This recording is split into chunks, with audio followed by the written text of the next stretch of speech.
আসসালামু আলাইকুম। সকাল সকাল ক্যামেরাটা অন করলাম। বাইরে এত পরিমাণে রোদ দেখে ভালো লাগছে। রোদটা অবশ্য বিরক্তিকর না, মিষ্টি রোদ, যেহেতু শীত শীত একটা ভাব। তো ক্যামেরাটা অন করতে আমার ভাসুরজির সামনে চলে আসছে। আমার স্বামীও আছে সাথে, শুধু ভাসুর না, মানে আমার কর্তামশাই। স্বামী নামে তো আবার অনেকেই চিনে না, তাকে কর্তামশাই নামেই বেশিরভাগ মানুষ চিনে। যাই হোক, দুই ভাই কি একটা আলাপ আলোচনা করছে, আর আমি ভাবলাম আমি আর বসে থাকি কেন, দুই ভাই যেহেতু আলাপ করছে আমি একটু শ্যুট করে নিলাম।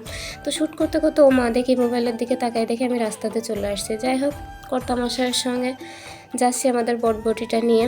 মাশাল্লাহ ভালোই লাগছে। মাঝে মাঝে মনে হচ্ছে এই পথ যদি না শেষ হয়, গানটা একটু ধরলে বেশি ভালো লাগতো।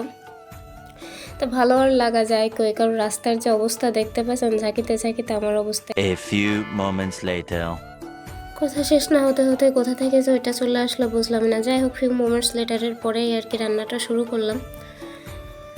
এন্ট্রিটা ভালো সময় নিচে, খারাপ সময় নেয়নি, এজন্য বকাঝকা কিছু দিলাম না ওইটাকে। তো আজকে রান্না করব হচ্ছে লেয়ার মুরগি। লেয়ার মুরগি। আর এই লেয়ার মুরগিটা কোন কোন জেলায় পাওয়া যায় সেটা কিন্তু কমেন্ট বক্সে জানাতে ভুলবেন। আমাদের যশোর জেলার নকরা থানায় বেশিরভাগ সময় এটা খুব খুব বেশি পাওয়া যায়, আর খাইতেও ভীষণ ভালো লাগে। এটা পার্সোনালি আমার তো ভীষণ ভালো লাগে, দেশি মুরগির স্বাদকেও সত্যিই হার মানে। তো ওই যে পেঁয়াজ ভাজার পরে মুরগিটা দিয়ে দিলাম, দিয়ে একটু কিছুটা সময় ভাজতে ভাজতে দেখে ওর থেকে পানি বের হয়ে গেছে। তো ভাবলাম ভালোই তো, এই পানি দিয়েই সেদ্ধটা করে নিই। তো যাই হোক, এর ভিতরে কিছু একটা দিয়ে দিলাম। আপনারা মনে করতে পারেন যে কী দিয়ে দিল, একসাথে দিয়ে দিলাম হচ্ছে আদা বাটা, রসুন বাটা, জিরা গুঁড়া আর অন্যান্য শুকনো মশলা, যেগুলো আমরা মাংসের ভিতরে খেয়ে থাকি। তো যাই হোক, মশলাগুলো দিয়ে কষানোর জন্য ঢাকনা দিয়ে ঢেকে দিলাম, যেহেতু অনেক পানি বের হয়েছে।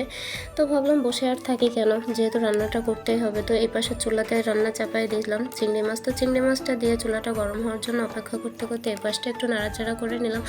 নাড়াচাড়া করতে করতে দেখি চিংড়ি মাছ ভাজার পরে চুলাতে তেল দিয়ে আমি তার ভিতরে পেঁয়াজ কুচি দিয়ে দিলাম, দিয়ে এখন মশলাগুলো দিয়ে ভালোভাবে কষাই নিচ্ছি।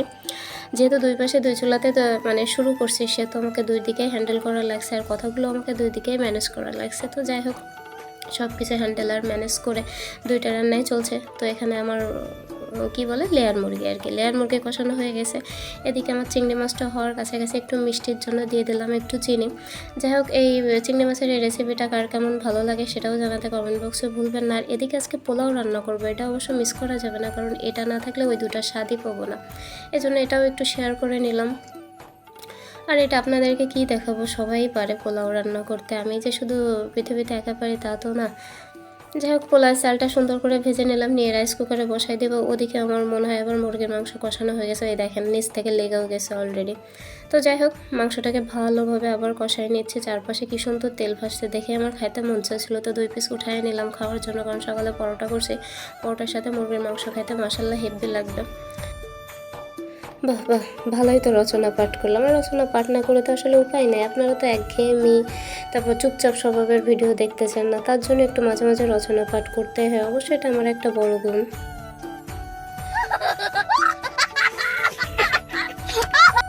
যাই হোক, হাসিটা কিন্তু সেই ছিল। এদিকে দেখি আমার তরকারিটা প্রায় হওয়ার কাছাকাছি বসে গেছে, আর এদিকে আমার একটা খিদাও লেগে গেছে। যাই হোক, আজকের ভিডিও এ পর্যন্ত। বেশি কথা বলতে গেলে দুপুরের খাওয়া হবে না, ইনশাল্লাহ দেখা হবে। ও, এর ভিতরে কিন্তু একটু লবণ চেখে নিলাম, লবণ না হলে তো আবার খাইতে স্বাদ লাগবে না। যাই হোক, সবাই দোয়া করবেন আমার পরিবারের জন্য। আর একটু লবণ দিয়ে নিচ্ছি, আবার ভাবেন না জন্য লবণ কম হয়েছে, তারপর লবণ দেয়নি। তো সবাই দোয়া করবেন, ইনশাল্লাহ দেখা হবে আবার নতুন কোনো ভিডিওতে। ততদিন পর্যন্ত আল্লাহ হাফেজ।